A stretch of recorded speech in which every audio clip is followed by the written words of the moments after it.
die Ehre. Ich bin's, der Birger. Tja, einige haben gemeint, das Video kommt nicht mehr. Ich ehrlich gesagt auch nicht, aber wie es der Zufall manchmal so möchte, oder? Heute heißt's How to aus der Kirche ausdrehen. Heikles Thema, bei dem sie offenbar wieder alles um den Tosen scheißen, dass sie das Maul aufmachen. Mei, dann muss ich dich mal wieder herhalten. Bevor wir aber anfangen, kannst du dich noch an mein Video How to Weihnachten erinnern. Vielleicht weißt du noch, dass ich es offline hab nehmen müssen, weil ich einen Unterlassungsbrief vom Erzbistum München gekriegt hab. Glaubst du nicht, dass das so war? Alter, ich hab den Brief eingerannt. Aber warum ich den gekriegt hab, weißt du nicht mehr? Lass mich dich erleuchten. Ich glaub, weil mir das Wort Kinderficker in Verbindung mit der Kirche zweimal zu oft rausgerutscht ist. Ja, so genau weiß ich das halt auch nicht mehr.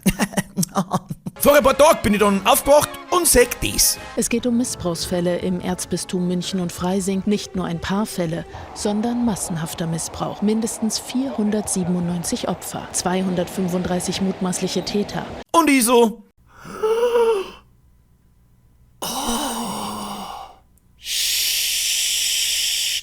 Auf das haben wir 3 Jahre gewartet.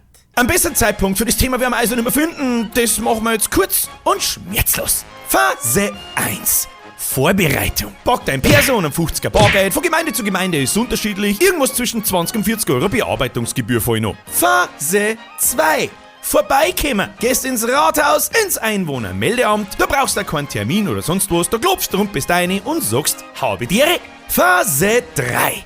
Konversation. Du sagst in Ruhe und Gelassenheit, ich möchte bitte aus der Kirche ausdrehen. Unterschreibst den Widerstands dagegen und zahlst die Bearbeitungsgebühr. Und der Käse ist gegessen. Aber Achtung! Extraphase! Wenn's gefragt wirst, warum ne? Sagst wieder ganz ruhig und gelassen, weil ich nicht einsehe, dass ich X% von meinem Lohn am Kinderfickerverein in Arsch schieb. Ich verstehe die Frage nicht! Es gibt keine Ersatzsteuer, keine anderen Kosten, es gibt keinen sonstigen Krampf, den du ausfüllen musst, gar nichts. Du bist sofort aus der Kirche heraus und hast 0,0 Nachteile. Das sagst dem Arbeitgeber und auf dem nächsten Lohnzettel bleibt mehr übrig. Das sind im Jahr schnell mal 200, 300, 400 Euro. Für den letzten hängerbliebenen Affen, der bloß Malen nach Zahlen anstatt Mathe für Fortgeschrittene kodert, das sind grob 300 Leberkassemen im Jahr. Hashtag Dankeschön. Und jetzt so schnell an alle Hardcore-Katholiken, die jetzt triggert wird Sau mit einem Puls von 400 daheim hockern. Spart euch eine geschissene Trenzerei. Ich weiß, dass man in unserem schönen Bundesland Bayern sehr empfindlich reagiert, wenn man was gegen die Kirche sagt. Aber überlegst du einmal selber, ob du die reichste Organisation der Welt wirklich mit einem Teil deiner Arbeit unterstützen möchtest, während der Pfarrer nachweislich,